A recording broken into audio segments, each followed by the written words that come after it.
Super. Normalement, j'ai rien oublié. Je vous propose de démarrer doucement. Il est 13h05. Je crois que toutes les personnes qui s'étaient inscrites ne sont pas encore là, mais comme on dit, peut-être que le fait de démarrer les fera arriver. Merci à toutes et tous d'être là. Je sais que certains étaient déjà présents aux webconférences d'avant. Pour ceux qui n'étaient pas là, l'association des lecteurs d'Alter Eco organise à peu près une fois par mois une webconférence pour fournir des éclairages autour d'un auteur, d'un journaliste sur un dossier ou un article qui a été publié dans le journal. Aujourd'hui, et merci de sa présence, on est très heureux d'accueillir Mickaël Zemmour sur la réforme des retraites, donc sujet ô combien d'actualité. Je crois que je m'affiche comme Timothée Duverger aujourd'hui à l'écran. Donc Timothée, c'est le président de l'association des lecteurs d'Alter Eco qui n'a pas pu être là aujourd'hui et je me sers de ses codes. Voilà, donc moi je suis Aurélie Chompré, je suis la vice-présidente de l'association. Donc ravie de vous accueillir aujourd'hui, sans plus de préambule, à part peut-être vous dire que je suis en fin de Covid, donc si jamais j'ai des questions pas claires, n'hésitez pas à me le dire. Et je vous propose donc de démarrer. On va avoir un temps d'échange avec Mickaël autour de quelques questions, comme à notre habitude. Vous avez la possibilité, pendant tout ce temps d'échange, de poser des questions sur le chat, ce qui permettra d'ouvrir la deuxième partie de cette webconférence, qui est un échange direct entre vous et Mickaël Zemmour sur la base des premières questions que vous aurez, le cas échéant, posées dans le chat. Sur ce, je crois que tous les micros sont à peu près coupés, me semble-t-il. On démarre donc. Alors, peut-être Mickaël avec une première question pour planter un peu le décor sur le sujet. Tout simplement, si vous pouviez nous dire où on en est finalement de cette réforme, en fait, à l'heure actuelle. Pardon. Bonjour à toutes et tous, merci de votre invitation. Alors, où on en est de la réforme des retraites? On peut commencer à l'épisode précédent parce que certaines ou certains d'entre vous ont peut-être en tête le projet de réforme à point d'Emmanuel Macron qui avait été porté à partir de 2018, qui avait quasiment été adopté. Il y avait eu un 49.3 à l'Assemblée nationale. Et puis qui, suite au mouvement social d'une part, qui lui avait quand même fait modifier le contenu, le calendrier, puis suite à la crise du Covid d'autre part, la réforme systémique d'Emmanuel Macron a été abandonnée. Et a priori, il n'est pas question de la remettre sur le tapis. Là, on a une nouvelle réforme différente qui a été esquissée dès l'élection présidentielle, puisque dans le programme présidentiel d'Emmanuel Macron, on a les contours de la réforme qui sont donnés, le passage de l'âge de la retraite à 65 ans à un rythme très rapide. Donc, ça commencerait à concerner les personnes aux portes de la retraite aujourd'hui, nées en 61, et les 65 ans seraient atteints pour la génération 69 à peu près, donc assez vite. Le décalage de l'âge de la retraite pour les carrières longues, probablement à 62 ans. Une promesse d'un minima de pension à 1 100 euros, promesse vraiment à prendre avec des pincettes parce qu'il s'agit, à mon avis, je le pense de plus en plus, davantage d'un effet d'annonce qu'une mesure de fond. Et puis, il était question dans le programme présidentiel de la suppression de certains régimes spéciaux, alors pas tous, pas la police notamment, mais a priori, cet aspect-là est ajourné.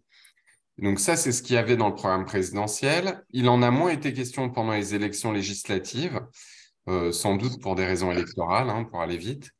Et puis, depuis lors, la question est comment est-ce que le gouvernement envisage de faire adopter la réforme? Alors, une première possibilité avait été envisagée de faire passer ça dans le projet de loi de la sécurité sociale à l'automne. Et puis, ça a été jugé un peu cavalier, notamment par des membres de la majorité.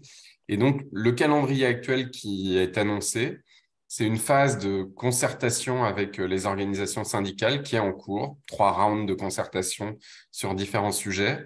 Et puis ce matin, je crois que c'est RTL qui a annoncé ça, je ne sais pas si l'info est bonne, mais l'idée qu'autour du 15 décembre, la réforme serait révélée, probablement avec un âge de la retraite à 65 ans, pour un texte de loi qui passerait au mois de janvier. Donc voilà ce qu'on sait aujourd'hui de la réforme. Alors, il peut y avoir des variantes à la marge. Par exemple, la majorité de droite au Sénat a proposé de ne pas passer à 65 ans, mais plutôt à 64, assorti d'un allongement de la durée de cotisation.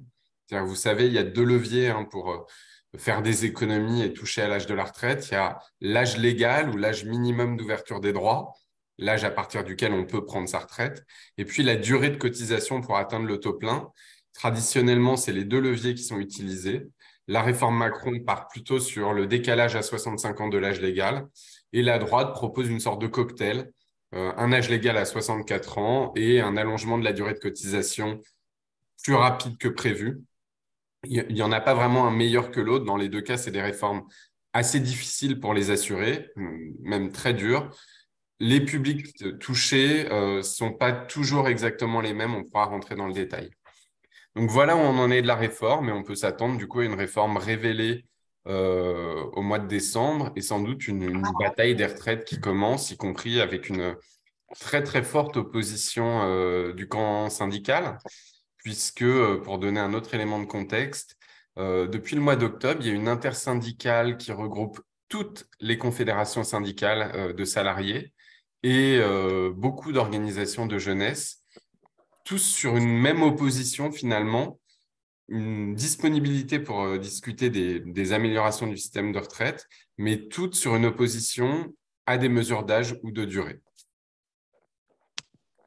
Alors, je rebondis là-dessus, sur la question de l'âge, de la durée, parce qu'en fait, on évoque finalement peu ou prou toujours ces leviers-là, en fait, dès qu'on parle de réforme des retraites.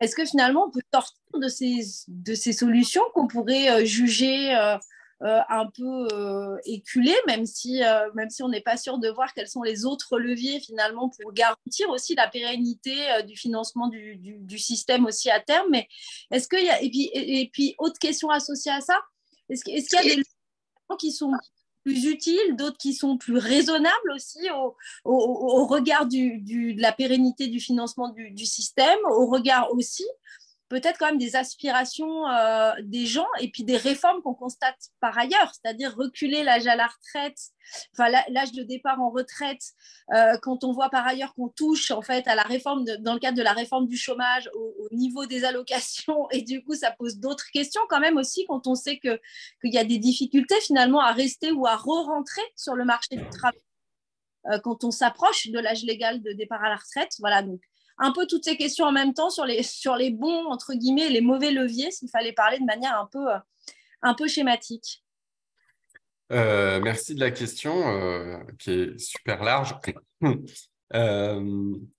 Bon, d'abord, sans doute la question la plus importante, vous demandiez au début, est-ce que c'est une solution? La question, c'est à quel problème on souhaite répondre. Et je pose ça vraiment pour 2 choses. D'abord, la retraite telle qu'on la connaît aujourd'hui, elle n'a pas toujours eu ce visage-là, mais depuis les années 80, la retraite, c'est vraiment un temps de la vie qui peut être bref pour certaines personnes, mais qui en moyenne va durer autour de 25 ans, un âge de la vie pendant lequel on peut ne pas être en emploi, vivre librement, participer à la vie sociale, associative, familiale, etc. C'est cette expérience de la retraite qui s'est inventée au fil du temps et qui date des années 80. Et quand on parle de réforme des retraites, la question, c'est quelle expérience de la retraite on prépare pour les générations aux portes de la retraite, puis dans 10 ans, 15 ans ou 20 ans. C'est ça l'enjeu. Tout le monde aura une retraite, mais la question, c'est laquelle? Est-ce que c'est la même qu'aujourd'hui, cette même expérience, ou est-ce que c'est la retraite des années 70, par exemple, qui en gros était un revenu de subsistance quand on n'était plus en état de travailler, quand vraiment on était trop usé pour travailler? C'est un petit peu ce genre de questions qu'on peut se poser.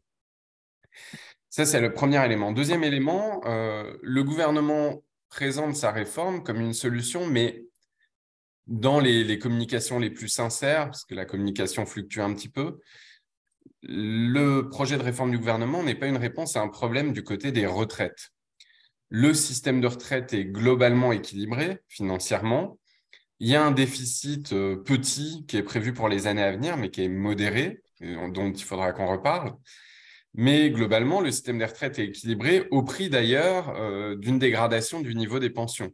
C'est-à-dire que les réformes précédentes qui n'ont pas fait encore complètement leur effet vont avoir pour conséquence, d'une part, un niveau de pension qui se dégrade dans le temps pour les futurs retraités, comme pour les retraités actuels, mais aussi un raccourcissement, déjà sans réforme, de la durée passée en retraite. Et donc, le système de retraite n'a pas de problème financier majeur auquel il faudrait répondre rapidement. Donc, si le gouvernement pense qu'il est urgent de faire cette réforme, c'est parce qu'en fait, il cherche des solutions à d'autres problèmes. Premier élément, c'est l'idée de travailler plus pour produire plus. En augmentant l'âge de la retraite, le gouvernement veut pousser davantage de personnes sur le marché du travail plus longtemps, en espérant que ça participera davantage à la production et peut-être aussi que ça évitera que les salaires augmentent, puisqu'on intensifiera la concurrence sur le marché du travail. Deuxième élément, le gouvernement a un objectif de finances publiques et même de stratégie de politique économique. Il cherche à diminuer les impôts d'un côté, notamment les impôts des entreprises, c'est déjà annoncé, et de l'autre côté, les dépenses publiques. Et pour diminuer massivement les dépenses publiques en regard des baisses d'impôts aux entreprises, il n'y a pas beaucoup de possibilités. Il y a les salaires des fonctionnaires, mais ils ont déjà pris pas mal. Et puis, il y a les retraites. Et du coup, c'est pour ça principalement que cette réforme est sélectionnée et pas tellement pour un problème de retraite. Alors ça, c'est la première partie de ma question, de ma réponse, c'est-à-dire une solution à quoi? Alors après, si on... Je me permets juste que vous puissiez apporter un petit élément supplémentaire sur cette première partie de réponse, parce que on entend depuis très longtemps qu'il va y avoir un problème de financement des retraites parce qu'on n'est plus dans le même équilibre entre les actifs et les retraités. Alors finalement, qu'en est-il de ça, quoi? Si vous nous dites aujourd'hui qu'il n'y a pas vraiment de sujet finalement en fait de financement. Alors, en plus, il y a deux questions dans le chat qui m'inspirent aussi. Alors, non, il n'y a pas de sujet au sens, il n'y a pas de danger. Et pourquoi il n'y a pas de danger? Vous avez raison, la démographie a évolué. Elle a évolué à la fois parce que les générations actuellement à la retraite ou qui sont sur le point de partir sont plus nombreuses. C'est le baby boom qui a duré longtemps. Et puis aussi parce qu'on vit plus longtemps à la retraite. Donc, effectivement, il y a un peu plus de retraités par rapport au nombre d'actifs qu'il y en avait par le passé. Mais en fait, ces chocs démographiques-là, ils ont déjà été amortis par les réformes précédentes, à tel point qu'on a déjà stabilisé la part des retraites dans le PIB, alors même qu'on va avoir plus de retraités.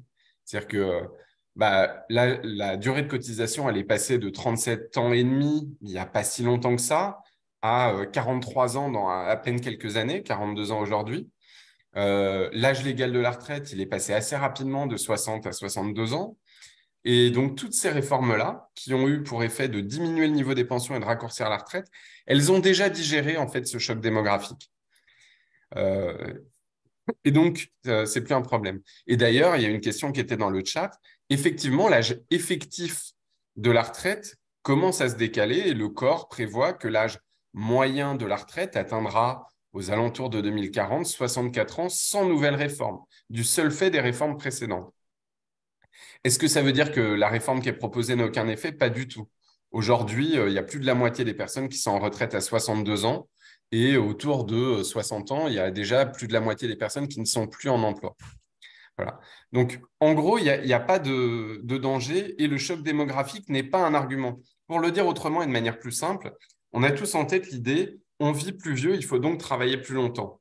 Et on peut être d'accord ou pas d'accord avec cette affirmation, mais en tout cas, on a déjà payé ce vieillissement de la population par les réformes précédentes. Donc, s'il justifiait de nouveau une réforme, ça ferait comme si on le faisait payer 2 fois. Malgré l'augmentation de l'espérance de vie, les personnes qui partent à la retraite aujourd'hui vont avoir une retraite plus courte que les personnes qui sont parties il y a 10 ans parce que les réformes, en fait, ont plus que mangé les gains d'espérance de vie. Et j'insiste là-dessus, c'est quelque chose qu'on lit souvent dans Alter Echo. Il y a des graphiques qui circulent pas mal. Donc, ça, c'est la situation où on est. Alors après, il ne faut pas peindre le monde en rose. Il y a bien un déficit prévu dans le système des retraites. Le système est équilibré à long terme, mais à moyen terme, dans les 10-15 prochaines années, on peut s'attendre à un déficit de l'ordre de 10 milliards d'euros. Ça dépend évidemment comment on compte, ça dépend évidemment du scénario de croissance, mais c'est un petit déficit. Alors, face à ce déficit, traditionnellement, on dit qu'il y a 3 leviers pour équilibrer un système de retraite.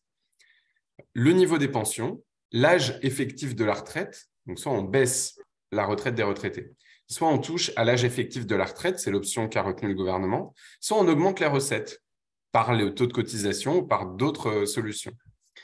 Et le point que je voudrais faire, c'est que ce gouvernement, mais également les précédents, depuis une quinzaine d'années, sont dans une position un peu extrême, en fait.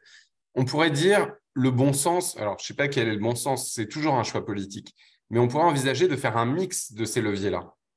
Un peu de cotisation, un peu de niveau de pension, un peu de durée de retraite. Et en fait, depuis quelques années, les gouvernements ont exclu complètement le fait de financer davantage le système de retraite, ce qui serait pourtant logique parce qu'on va avoir davantage de retraités, et ne proposent qu'un seul scénario, soit partir plus tard, soit avec une retraite plus faible, soit un petit peu des deux. Et donc, c'est là où, effectivement, parmi les choses d'un point de vue strictement comptable, on pourrait tout à fait envisager une augmentation des ressources du système. Si vraiment on est pressé de combler le déficit, même ça peut être une discussion. Et on a des pistes de financement. Ça peut être les cotisations, ça ne ferait pas beaucoup de hausse de cotisations. Ça peut être quelques baisses d'exonération, notamment de cotisations, notamment les moins utiles. Ou ça peut être, par exemple, de faire cotiser l'épargne salariale ou la prime Macron. Donc, en fait, le déficit, il existe, on peut le traiter, mais ce n'est pas un problème et ce n'est surtout pas un problème qui justifie a priori la réforme sélectionnée par le gouvernement. Si on vous entend, finalement, on se dit effectivement, il n'y a pas nécessairement d'urgence en fait à réformer. Cette réforme devient presque un prétexte en fait pour répondre à d'autres objectifs politiques. Oui, c'est vraiment ça. Il y a pas que moi qui le dis, hein. Il y a y compris des personnes qui sont vraiment partisanes de la réforme qui le disent. La raison pour laquelle elles souhaitent cette réforme, c'est de faire travailler les gens plus longtemps. C'est pas l'équilibre du système de retraite. Donc, il y a des personnes qui pensent que on ne travaille pas assez et pas assez vieux, et je reviendrai sur les problèmes que ça peut poser. Et donc, en gros, en retirant cette protection, l'idée est que ça va augmenter l'emploi des seniors et que c'est une bonne chose en soi. Euh, Il y a une question sur l'énorme charge des retraites du public là, dans le diagnostic. C'est quelque chose de Marc Wolf, merci Marc. C'est quelque chose qu'on entend beaucoup et qui, à mon avis, est vraiment un contresens sur le fonctionnement du système des retraites. Mais je vous remercie de poser la question, y compris c'est des débats qui ont surgi au corps récemment et finalement le corps Conseil d'orientation des retraites a lui aussi dit que ce n'était pas une interprétation qu'on pouvait retenir. Pour faire simple, il y a 2 systèmes de retraite en France, c'est le produit de l'histoire. Quand on est salarié du privé, on cotise à une caisse qui est en charge de la solidarité interprofessionnelle et qui versera la retraite quand on sera à la retraite. Pourquoi est-ce qu'il y a la nécessité, si on peut juste couper le micro de Yves et des nouveaux arrivés, parce que... tous les sujets. Il y a les travaux de tout le monde jusqu'au junior. Je sais pas comment je peux penser avec ses enfants. Yves, si vous pouvez couper votre micro. C'est bon. Ouais, merci. Donc, il y a 2 systèmes de retraite. Dans le privé, il y a une caisse avec des cotisations. Et pourquoi il faut une caisse dans le privé? Parce que votre entreprise peut faire faillite du jour au lendemain, ce qu'on ne lui souhaite pas, mais au moins votre caisse est préservée par la solidarité interprofessionnelle. Dans le public, il n'y a pas de caisse et il n'y a jamais eu vraiment de caisse dans le public parce que l'État ne fera pas faillite. Et comme l'État ne fait pas faillite, il avait mis en place un système de retraite qui est même antérieur au système du privé, qui est simplement qui continue à payer ses agents. Voilà. Et donc, une fois qu'on a compris ça, simplement, les comptabilités ne sont pas les mêmes. Et d'ailleurs, l'État prévoit de faire d'énormes économies sur ses retraites, puisque en ayant réduit les effectifs de la fonction publique, il va avoir de plus en plus de fonctionnaires à la retraite et de moins en moins en activité. Alors évidemment, si on calcule ça sur le mode du privé en taux de cotisation, on a de moins en moins de fonctionnaires actifs qui payent, entre guillemets, de plus en plus de fonctionnaires à la retraite. Mais en pratique, il n'y a pas de déficit particulier. Simplement, l'État continue à payer ses fonctionnaires en retraite et il va faire des économies en ayant réduit sa masse de fonctionnaires. Il y Ouais. avait des cas où on les passe Ah. Comment?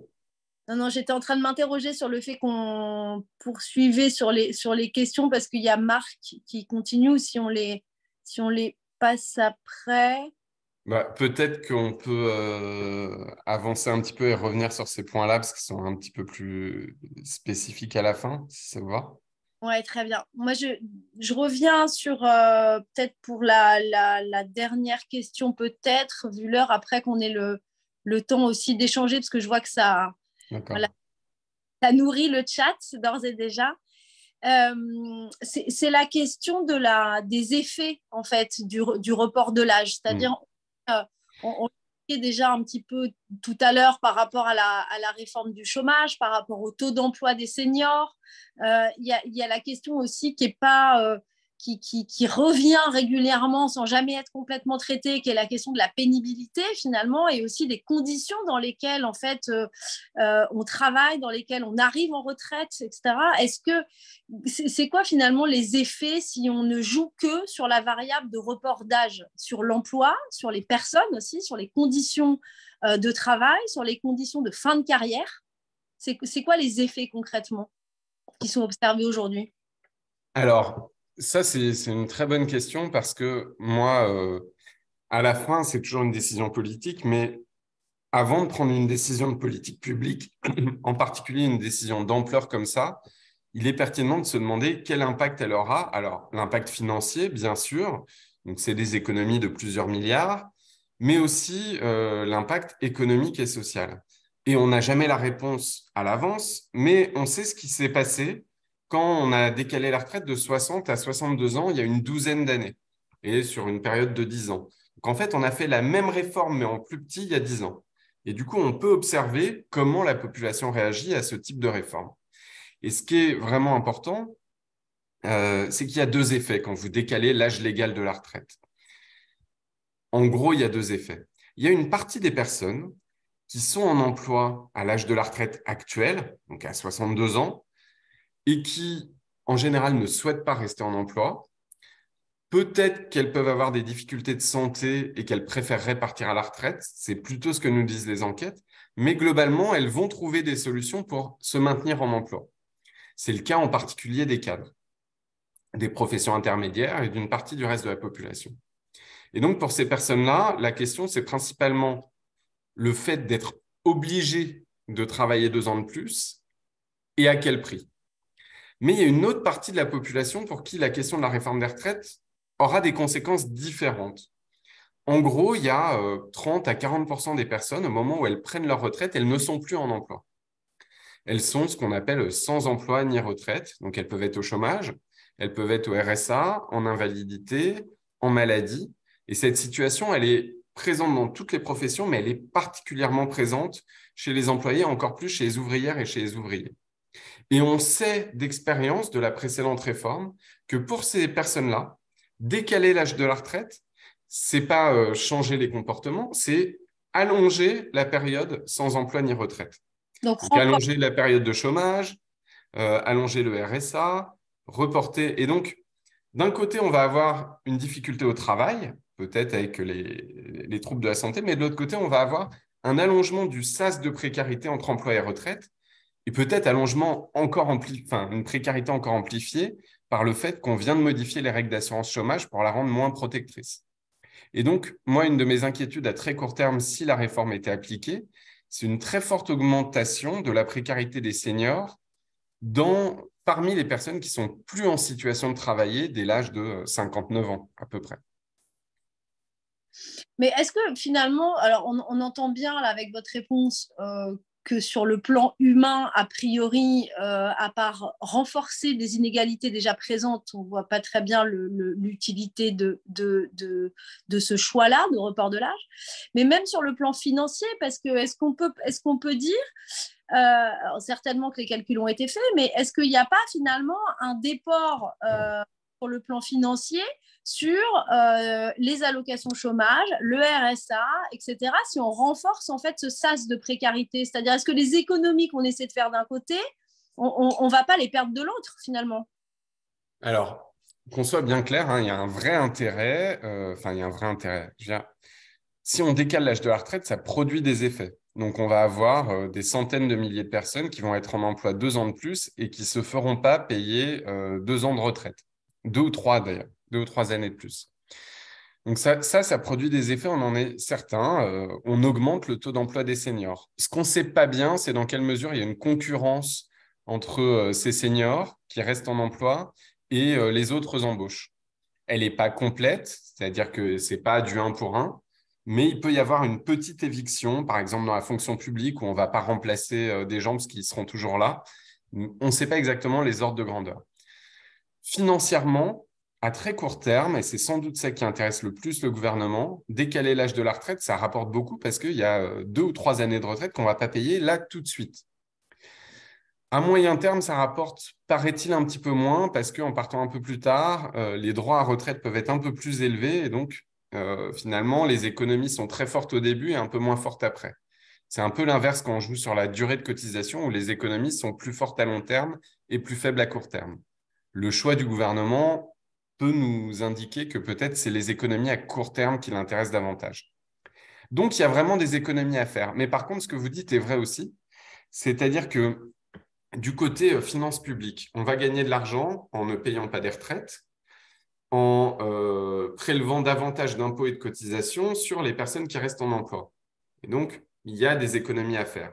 Mais il y a aussi des dépenses qui sont tout à fait comptées par les administrations et des dépenses importantes en santé, invalidité, maladie, chômage, RSA. Et c'est exactement ce qu'on a vu la dernière fois, une augmentation des effectifs. Et les estimations, c'est en gros que quand on ne dépense pas 1 euro de retraite, on va dépenser de l'ordre de 30 centimes en prestations sociales supplémentaires. Donc effectivement, les économies, ce n'est pas des économies pures. Et le fait qu'on augmente la précarité va aussi se traduire par des coûts. Alors, sauf si, évidemment, en même temps, on fait une réforme de l'assurance chômage qui fait qu'on baisse les indemnités chômage. Là, on fait 2 fois les économies.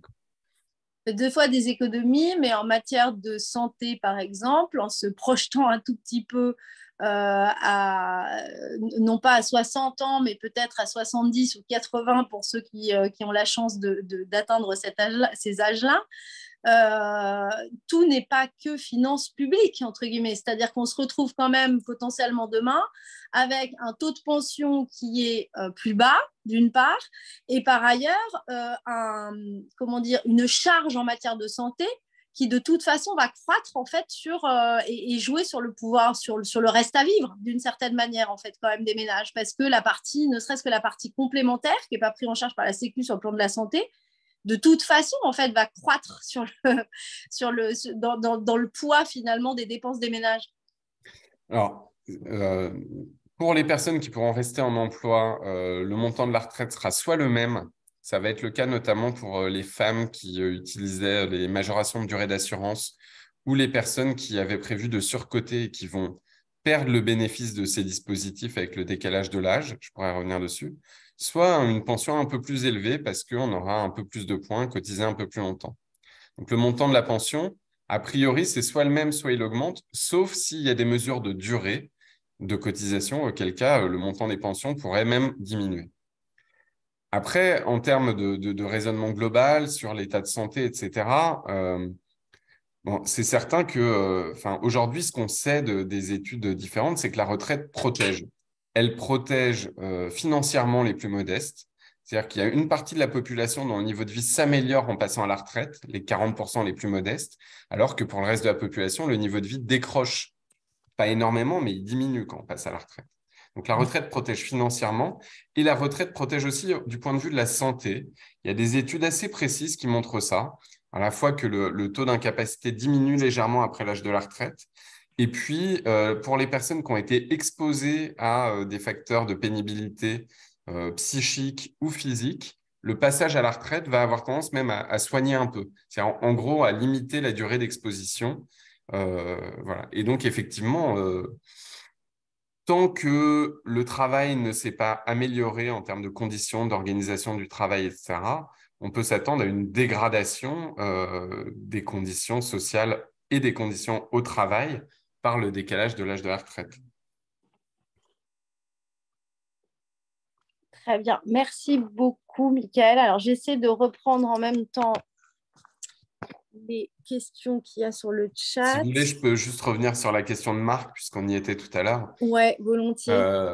Bon, c'est toujours compliqué les histoires de déficit, mais pour faire simple, l'approche globale et l'approche la plus solidaire, comme vous dites, c'est l'approche du corps, c'est le fait qu'on a plusieurs régimes, mais qu'on peut tous les agréger ensemble, avec cette idée que finalement, quand il y a un régime qui est un peu en déficit, on peut faire jouer la solidarité entre régimes. Moi, ça me va bien comme approche. Dans ce contexte-là, ce que nous dit le corps, c'est que la variable vraiment pertinente, ce n'est pas la variable de déficit, parce que c'est toujours très conventionnel. Au final, le déficit, et notamment pour la partie État, n'est pas évident à identifier. Ce qui parle vraiment, c'est l'évolution de la partie dépenses. Or, la partie dépenses, elle est orientée à la baisse sans réforme. C'est-à-dire que la part des retraites dans le PIB, elle est prévue pour se stabiliser, soit pour diminuer. Et si on parle de déficit dans les années à venir, c'est principalement sous l'effet de deux choses. L'idée, alors il y a plusieurs éléments, mais en gros, c'est le fait que les collectivités locales et l'État, en ayant une masse salariale plus faible, veulent diminuer leur contribution globale au système. Voilà. Si l'État maintient sa contribution au système et augmente un peu sa contribution d'ailleurs pour compenser le fait que les collectivités locales ont moins d'agents, alors il n'y a plus de déficit. On peut le dire autrement, le déficit qui est calculé ne provient pas du fait qu'on prévoit une augmentation des dépenses, il provient du fait que l'État prévoit de mettre moins de recettes dans le système. Et donc, c'est ça la question politique de fond. Après, on peut se demander qui doit payer. Est-ce que c'est les cotisations sociales des salariés? Est-ce que c'est l'État? Est-ce que c'est d'autres recettes? Mais la question de fond, c'est par rapport à une situation actuelle où on a un certain nombre de retraités et où les recettes et les dépenses s'équilibrent, on va avoir un nombre de retraités qui augmente, on va avoir des dépenses de retraite stabilisées ou en baisse. Est-ce qu'on pense qu'il faut accélérer cette baisse des dépenses de retraite? Voilà. Donc, après, moi, il ne s'agit pas de dire que c'est gratuit. C'est jamais gratuit. Les retraites, c'est comme tout. J'avais chiffré. Donc, en gros, hein, si on faisait payer de la manière la plus douloureuse aux salariés, s'il y a des manières moins douloureuses, aux salariés l'équilibre du déficit à l'horizon 2027, il faudrait compter pour un salarié au salaire moyen 21 € net par mois dans 5 ans et pour un salarié au SMIC 11 € net par mois dans 5 ans. Est-ce que c'est rien? Non. Est-ce que c'est énorme? Non plus. C'est beaucoup moins que beaucoup de chocs qu'on connaît en ce moment, hein. Mais ça vous donne un ordre de grandeur. Voilà.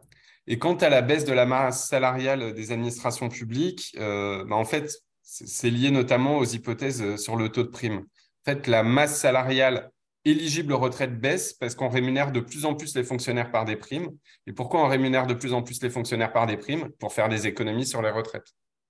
Donc, c'est aussi une sorte de serpent qui se mord la queue. Je reviens, Mickaël, sur la question de Lola.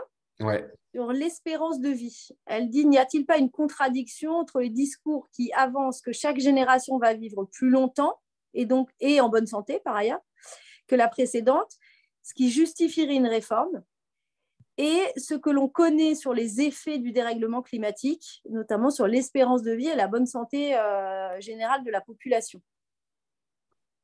Je ne sais pas, Lola, si vous voulez reprendre, préciser le cas échéant votre question, si vous voulez, je ne sais pas. Est-ce que c'est à moi de vous redonner la parole? Je regarde. Non, c'est bon. Vous avez réactivé votre micro, Lola, si vous voulez prendre la parole. On ne vous entend pas, par contre.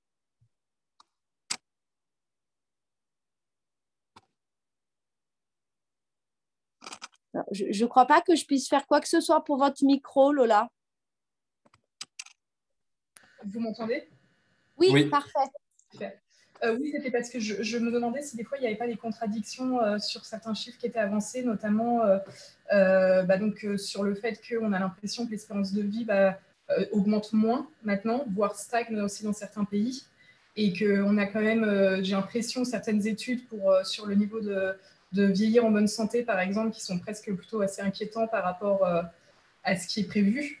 Et du coup, je me demandais à quel point ça s'était pris en compte dans le débat sur tous les chiffres qu'on peut voir sur la réforme des retraites, à quel point c'est pris en compte ou pas.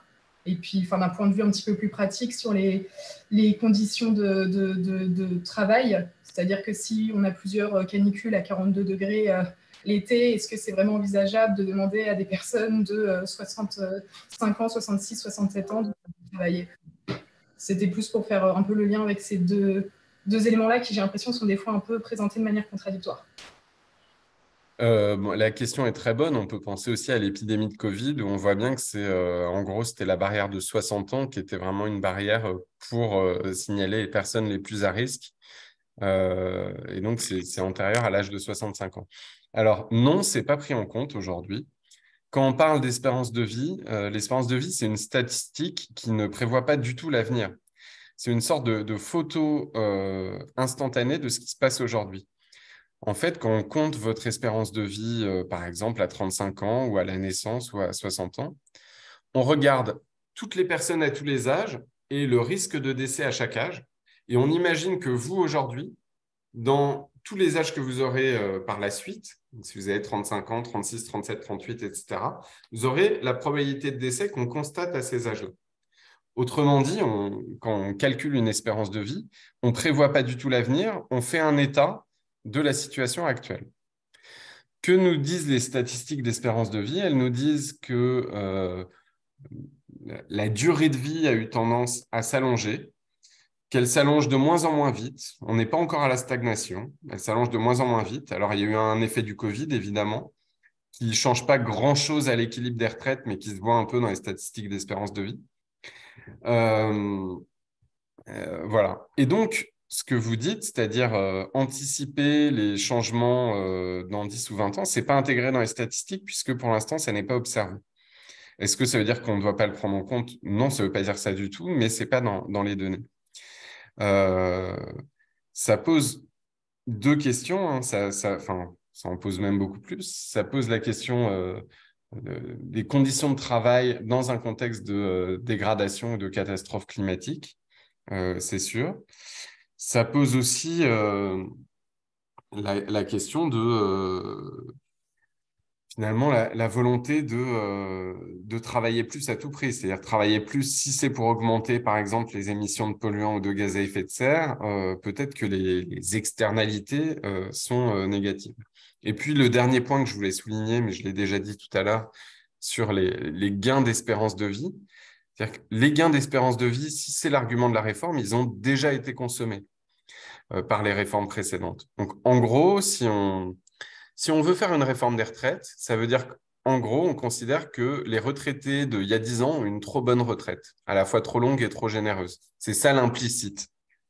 Et donc, qu'on veut ajuster, je dis d'il y a 10 ans, c'est-à-dire les gens partis il y a 10 ans. C'est ça l'implicite. Et donc, c'est de dire, en fait, on a été trop loin. Et donc, on va faire une correction assez dure et assez rapide sur les personnes qui sont à l'approche de la retraite. Donc, c'est ça la question. Voilà. Alors, juste, oui, quand même, l'argument fort pour les partisans de la réforme, il est fort, mais à mon avis, qui ne suffit pas à emporter le morceau, c'est la comparaison internationale. C'est-à-dire qu'effectivement, en France, on part à la retraite un petit peu plus tôt qu'ailleurs, mais ça va se rapprocher avec les réformes qui sont encore en cours. Et le niveau des retraites est un peu meilleur qu'ailleurs, voire nettement meilleur que dans certains pays. Donc, c'est à la fois un choix politique et historique, mais en fait, l'argument principal des partisans de la réforme, c'est de se dire il faut qu'on se rapproche de la moyenne. Et notamment, il faut que les seniors travaillent plus. Il y a deux façons de faire en sorte que les seniors travaillent plus. Une, on vous pousse et puis on voit ce qui se passe, c'est-à-dire retirer l'âge de la retraite, le décaler à 65 ans. Il y a celles et ceux qui pourront travailler plus, puis il y a celles et ceux qui ne pourront pas. Et puis, il y a une autre façon de faire en sorte que les seniors travaillent plus, c'est d'améliorer le travail et les conditions d'emploi des seniors avant la retraite actuelle. Ça, c'est la façon difficile. Voilà. Mais donc, c'est ça un peu entre guillemets, les bons arguments et les arguments lourds sur la réforme des retraites, c'est les économies et l'emploi des seniors par rapport aux autres pays. Mais on peut aussi tout à fait considérer que la moyenne n'est pas un objectif en soi. Ce n'est pas parce que les autres pays en moyenne font ça que c'est forcément l'option à privilégier. D'autant que les pays voisins ont des problèmes à la fois de pauvreté des seniors et des retraités ou de cumul emploi-retraite non souhaité. C'est ce qu'on voit un peu en Angleterre, un peu en Allemagne. Ce qu'on voyait au Canada récemment, je crois que c'est le Canada qui réincité dernièrement ses retraités à venir travailler. Il y a Pascal qui fait une remarque dans le chat en disant en fait le libéralisme veut créer plus de pauvres et mettre la pression sur les salaires des actifs. Alors, créer plus de pauvres, peut-être, mais en tout cas, mettre la pression sur les salaires des actifs, ça me paraît assez explicite. Alors, c'est toujours un petit peu, pas être complotiste, un petit peu difficile à dire, mais quand on regarde bien la cohérence de la réforme de l'assurance chômage, du fait de ne pas vouloir mettre en œuvre les minima sociaux pour les moins de 25 ans, ou de la réforme des retraites, il y a une certaine vision du marché du travail. Il y a la volonté absolue de ne pas faire en sorte que les salaires augmentent. Donc, le SMIC a augmenté du minimum possible. Vous avez vu que dans les négociations salariales, le gouvernement ne poussait pas particulièrement et il donne lui-même l'exemple en ayant gelé depuis des années et pour les années à venir le point d'indice qui a été dégelé juste une seule année. Donc, il y a vraiment une volonté de faire en sorte que les salaires n'augmentent pas. Il y a cette peur de la pénurie de main-d'œuvre qui ferait augmenter les salaires. Et du coup, la réforme de l'assurance chômage dit bien ça. On va inciter, c'est-à-dire diminuer les protections pour faire en sorte que l'acceptation d'emploi soit plus rapide, y compris à des salaires plus faibles ou dans des conditions d'embauche plus dégradées. Et la réforme des retraites, elle obéit un peu au même mouvement par une double logique. D'abord, on maintient en emploi 2 à 3 ans de plus des personnes et donc du coup, on détend le marché du travail. Et d'autre part, c'est très explicite, on raccourcit la période d'indemnisation du chômage des seniors qui pouvait aller jusqu'à 3 ans et qui va être raccourci à 27 mois, avec dans l'idée de repousser des personnes avant l'âge de la retraite à accepter un emploi, même si c'est un emploi dégradé ou dans d'autres conditions que l'emploi précédent. Donc, il y a vraiment cette idée, c'est d'abord une politique de marché du travail en réalité, et avec évidemment des conséquences économiques et sociales, puisque le problème de l'incitation, d'abord, c'est qu'elle ne marche pas toujours, mais c'est surtout que pour les personnes pour qui elle ne marche pas, ça se traduit par un appauvrissement absolu. Si vous êtes au chômage et que le fait de vous supprimer le chômage ne vous redonne pas d'emploi, la conséquence immédiate, c'est que vous vous appauvrissez.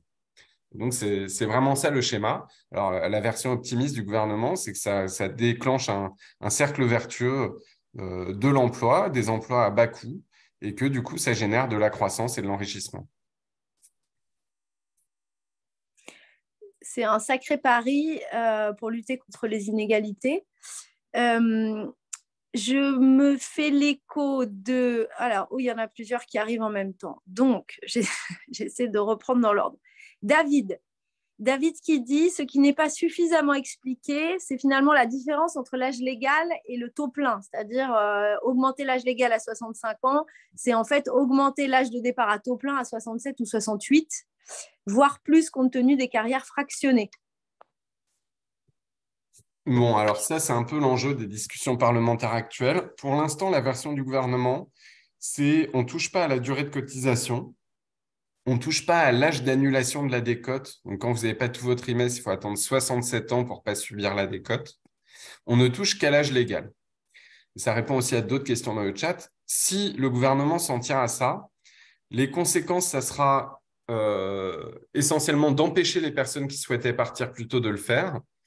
Ça n'aura pas tellement de conséquences en termes de décote et sur le montant par rapport à la législation actuelle, puisqu'on ne touche pas à la durée de cotisation qui est requise. Par contre, ça aura des effets de bord. Par exemple, les personnes qui avaient déjà tout leur trimestre à 62 ans, mais qui voulaient travailler encore un peu plus, vont perdre leur surcote, parce que la surcote ne se calcule qu'à partir de l'âge légal. Donc, si aujourd'hui, on la calcule à partir de 62 ans, si vous avez tous vos trimestres, demain, on la calculerait qu'à partir de 65 ans. Donc, vous pouvez perdre jusqu'à 3 ans de surcote. Et puis, ça va aussi changer les choses pour, je le disais tout à l'heure, les majorations de durée d'assurance pour enfants. Aujourd'hui, vous avez pas mal de femmes qui peuvent partir autour de 62 ans, pas parce qu'elles ont 42 ans de carrière, mais parce qu'elles ont 38, 39 ans de carrière et la prise en compte des enfants. Et ça, on prend en compte les enfants que si vous n'avez pas tous vos trimestres. Donc, si on vous oblige à aller jusqu'à 65 ans, il y a plus de gens qui auront tous leurs trimestres. Et du coup, on va perdre le bénéfice de cette majoration de durée d'assurance. Ça, c'est ce qui se passe si on est dans le scénario réforme Macron 1. Il y a une autre version qui serait un cocktail avec une accélération de l'allongement de la durée de cotisation. Donc, on irait plus vite à 43 ans ou alors même on allongerait à 44. Et alors là, dans ce cas-là, oui, on peut s'attendre à avoir davantage de décotes et des pensions beaucoup plus faibles. Mickaël, je rebondis sur quelque chose là qui est demandé par Pascal dans le chat. Je reviendrai sur d'autres remarques ou questions après, mais parce qu'on l'a déjà un petit peu abordé très rapidement tout à l'heure, mais c'est la question finalement de la prise en compte de la pénibilité, c'est-à-dire on est sur une réforme en fait qui est très comptable et qui ne tient pas ou peu compte de la question des conditions de travail, des conditions de prévention aussi dans le cadre du travail. C'est vraiment c'est un trou noir, cette idée de la pénibilité. C'est quelque chose qui revient comme étant un sujet à traiter à chaque question autour de la réforme du système de retraite et qui n'est jamais vraiment traité finalement. Non seulement ce n'est pas traité, mais ça a été même en partie démantelé. La pénibilité, c'est le fait d'être exposé par son travail à des conditions de travail pénibles et qui va dégrader la santé. Ce que toutes les études montrent, c'est qu'il y a vraiment un effet cumulatif. C'est-à-dire que plus on est exposé longtemps, plus les effets sont importants. Et la retraite protège de cette pénibilité. Alors, dans la situation actuelle, on a une approche très, très peu préventive de la pénibilité. C'est ce que m'explique mon collègue de bureau. Il n'est pas là aujourd'hui, mais il travaille là-dessus, Éric Defebvre. La bonne façon de faire, ça serait d'avoir une approche préventive, c'est-à-dire d'aménager les postes de travail pour qu'ils n'usent pas les personnes. Or, aujourd'hui, il y a plein de secteurs où on sait que les personnes ne tiendront pas toute leur vie. Et donc, il y a un turnover important. Vous savez, on dit dans les EHPAD, il y a un turnover. Dans le secteur du nettoyage, il y a un turnover. En réalité, c'est des métiers qui usent tellement qu'on a toujours besoin de recruter des nouvelles personnes. On n'arrive pas ou on ne fait pas l'effort de modifier le travail. Donc ça serait l'approche préventive et qui est trop peu utilisée, même si c'est un sujet de négociation dans les entreprises. Et puis, il y a une approche curative, c'est-à-dire constatant que vous avez été exposé à un métier pénible, on va diminuer votre temps de travail. Alors, il y avait le système du compte pénibilité qui avait été instauré par le gouvernement Hollande avec 8 critères de pénibilité. Une des premières mesures du gouvernement Macron, ça a été de diminuer, de supprimer en fait 4 critères de pénibilité et les critères qui étaient les plus fréquents. Alors, je les ai plus tous en tête, mais c'était le port de charges lourdes notamment, des choses comme ça. Donc, on a réduit en fait cette approche curative qui donnait des points pour permettre de partir un peu plus tôt. Donc, ces points existent toujours, mais sur 4 critères de pénibilité qui sont beaucoup plus restrictifs et moins répandus qu'avant. Alors, il reste quand même une solution aujourd'hui. C'est-à-dire, on prend en compte votre pénibilité si vous prouvez que le travail vous a rendu invalide. C'est-à-dire, si vous avez une incapacité dont vous montrez qu'elle est liée à l'exposition à la pénibilité, c'est-à-dire s'il est déjà trop tard en réalité, alors là, oui, vous pouvez partir plus tôt.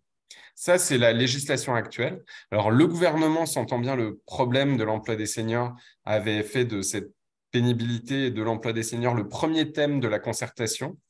Et quand cette concertation s'est conclue, le ministre a dit on passe à la deuxième concertation, mais la première n'est pas finie finalement. Parce qu'on ne sait pas aujourd'hui s'il est question de rétablir les 4 critères de pénibilité. A priori, plutôt pas, mais ce n'est pas encore dit. Il n'y a rien d'écrit, comme disent les dirigeants syndicaux. Et voilà, on en est là. Mais cela dit, ce que me dit aussi mon collègue à propos de la pénibilité, c'est que oui, bien sûr, c'est un sujet important, mais on n'en parle qu'à chaque fois qu'il est question de décaler l'âge de la retraite, comme une sorte de sparadrap. En réalité, il faudrait en parler complètement en dehors des périodes de réforme des retraites. Et puis aujourd'hui, si jamais on reconnaît la pénibilité pour quelqu'un, ça sera en gros pour lui permettre de partir à 62 ans. On aura décalé tout le monde à 65. Et donc, au nom de la pénibilité, on permettra de partir à 62 ans, là où aujourd'hui, la pénibilité, lorsqu'elle est reconnue, permet de partir à 60 ans. Donc, en fait, même dans ce cas-là, il s'agit de limiter la dégradation et pas d'améliorer la prise en compte. Donc, le recul de l'âge légal entraîne de toute façon aussi le recul de la prise en compte éventuelle de la pénibilité. Dans le temps, oui, oui. Ouais, d'accord. Alors après, on peut toujours se demander comment font les autres pays. Hein. C'est toujours pareil. Je regardais ce matin une statistique. Je ne sais pas ce que valent les statistiques internationales, mais l'espérance de vie en bonne santé est un peu moins bonne en France qu'en Allemagne, par exemple, ou qu'en Suède, mais meilleure que dans d'autres pays.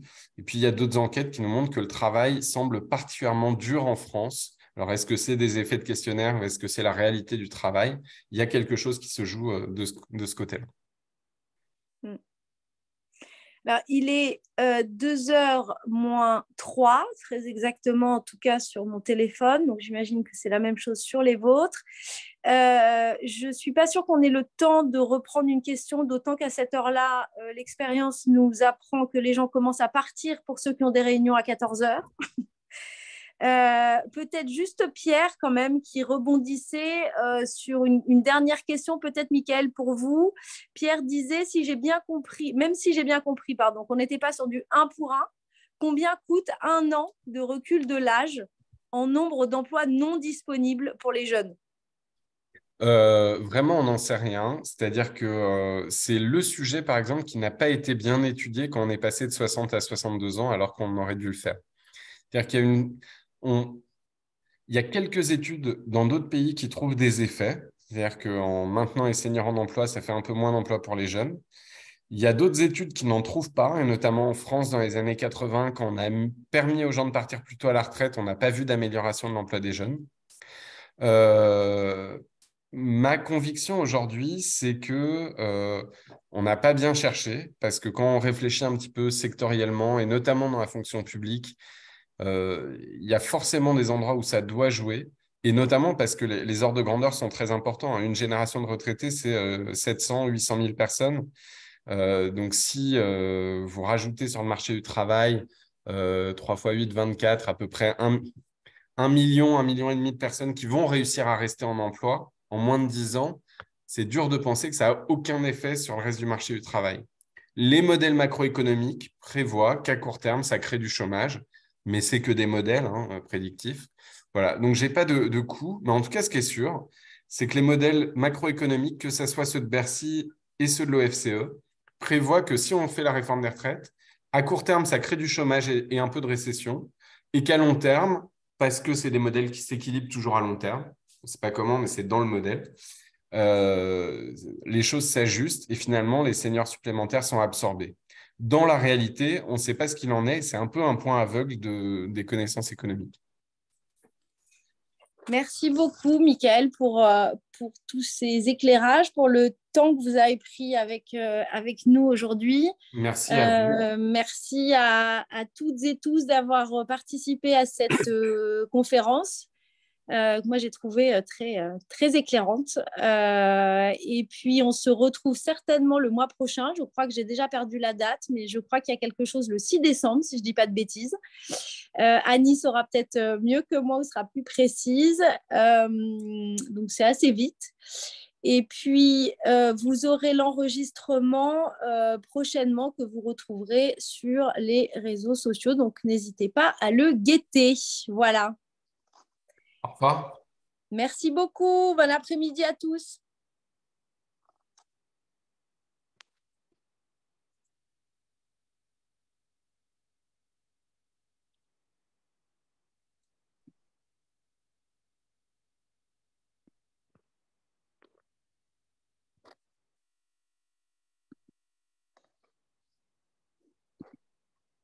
Alors, comment je coupe l'enregistrement maintenant ?